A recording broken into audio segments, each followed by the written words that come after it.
नमस्कार दोस्तों, स्वागत है आप सभी का हमारे यूट्यूब चैनल पे।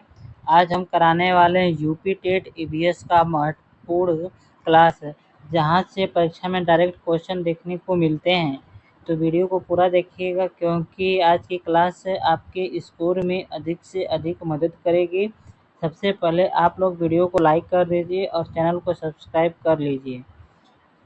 चलिए शुरू करते हैं आज के सेशन को यहीं से। तो पहला सवाल है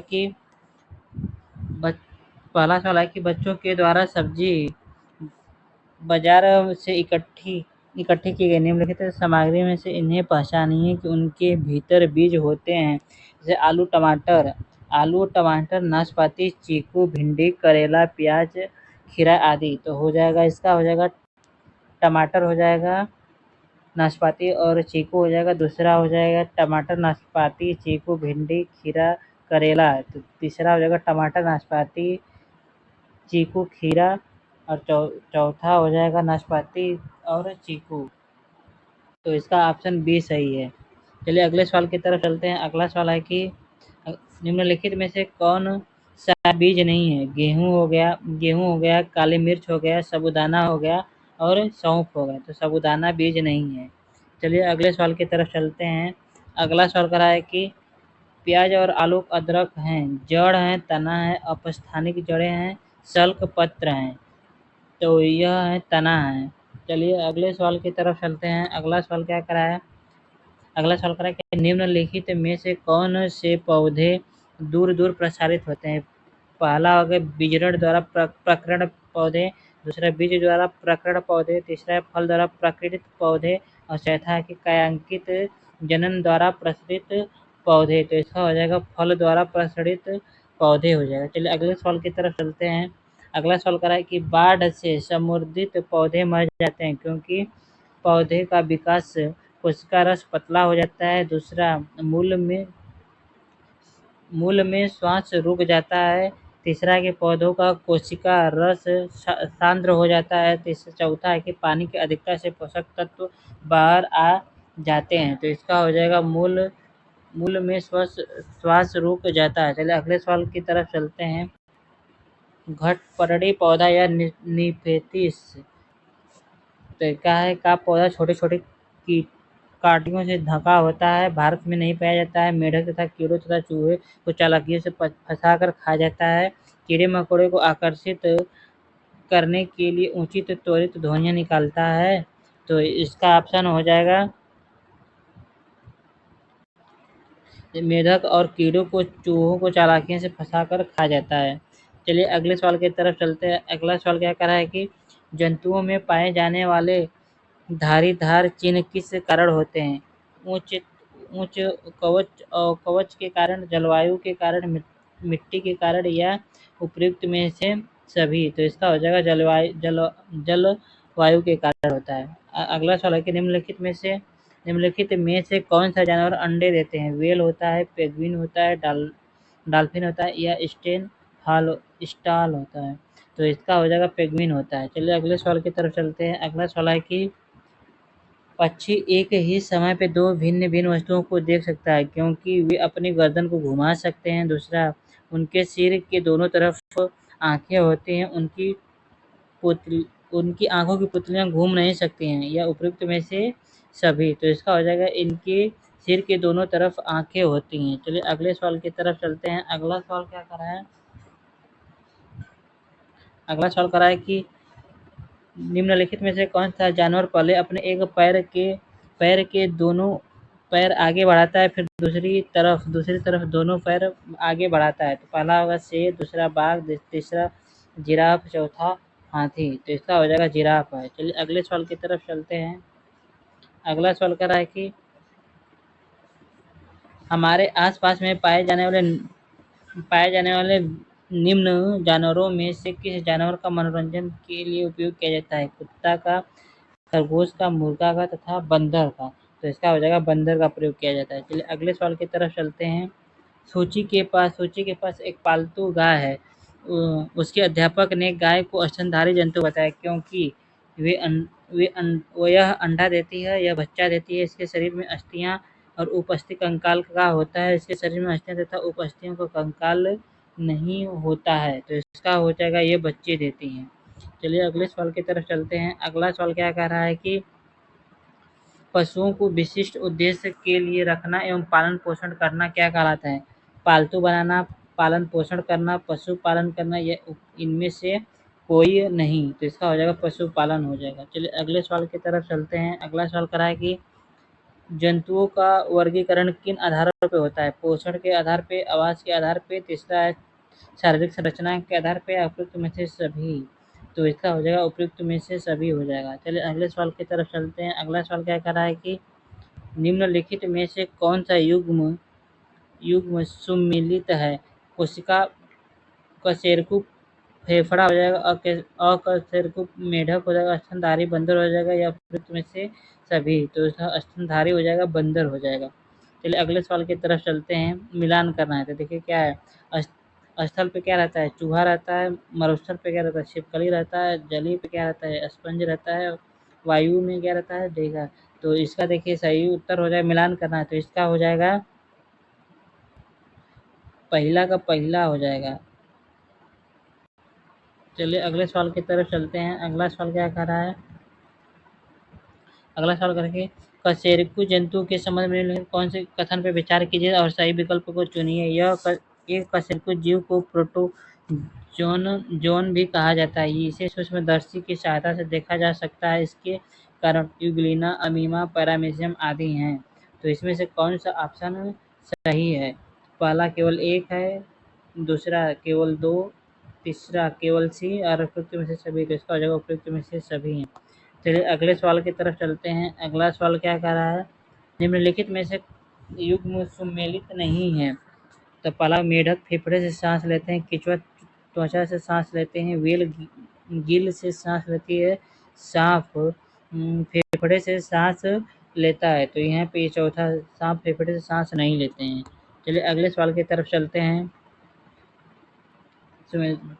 कौवा हो बछड़ा हो गया, दूसरा हो गया शावक हो गया, खरगोश हो गया, बन्नी हो गया, गाय हो गया, चूजा हो गया। तो इसका हो जाएगा कौवा कहाँ रहता है? चूजा नहीं,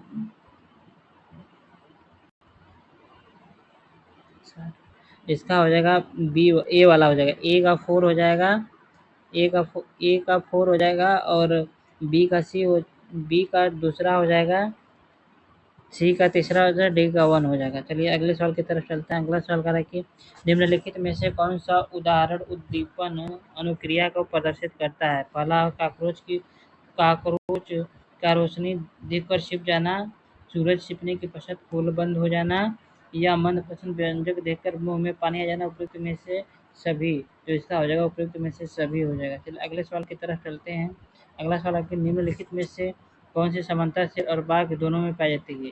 दोनों की दृष्टि मनुष्यों से 6 गुनी होती है। दोनों अंधेरे में अपनी मूंछों की सहायता से शिकार का पता लगाते हैं। दोनों की दहाड़ बहुत दूर तक सुनाई देती है या उपयुक्त में से सभी। तो इसका हो जाएगा उपयुक्त में से सभी। चलिए अगले सवाल की तरफ चलते हैं।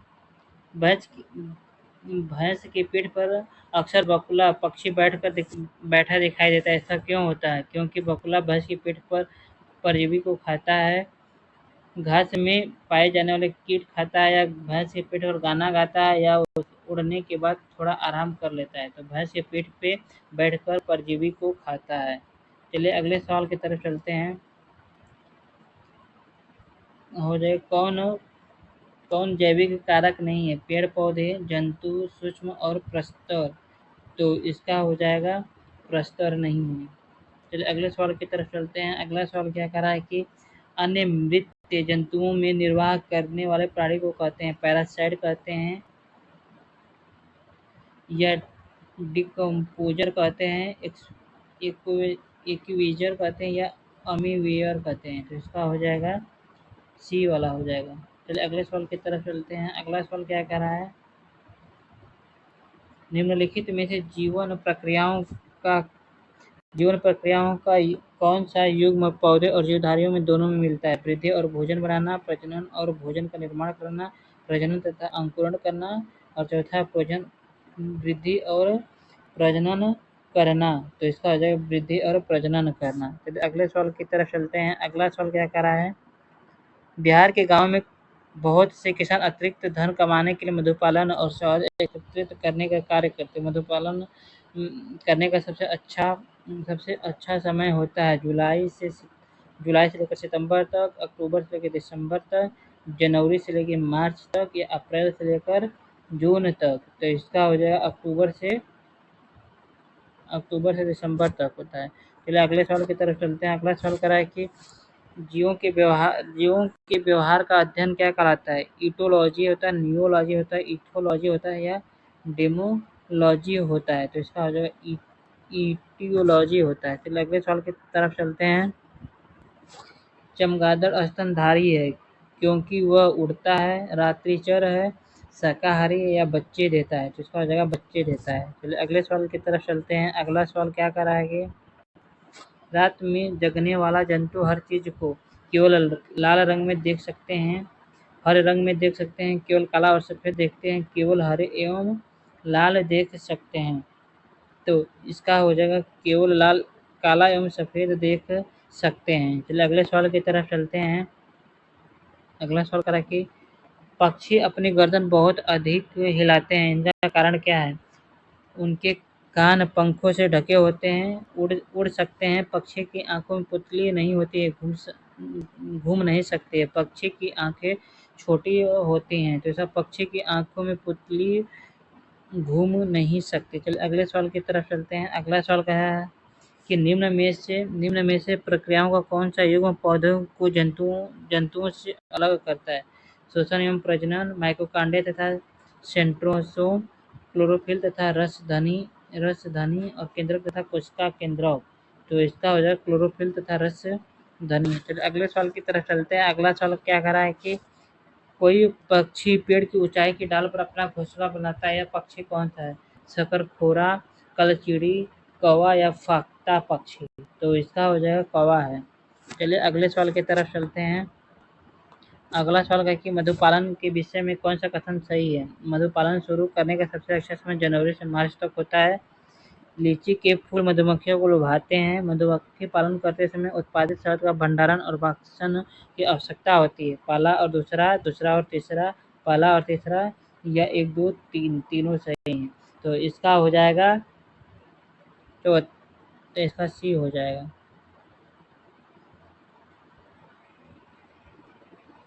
इसका हो जाएगा और दूसरा और तीसरा हो जाएगा। चलिए अगले सवाल की तरफ चलते हैं। अगला सवाल क्या रखें? प्रोटोपोल किससे संबंधित किसके जीवन की प्रारंभिक अवस्था है? मेढक है, मछली है, टॉर्पीडो है या ध्रुवी भालू है? तो इसका हो जाएगा मेढक से है। चलिए अगले सवाल की तरफ चलते हैं।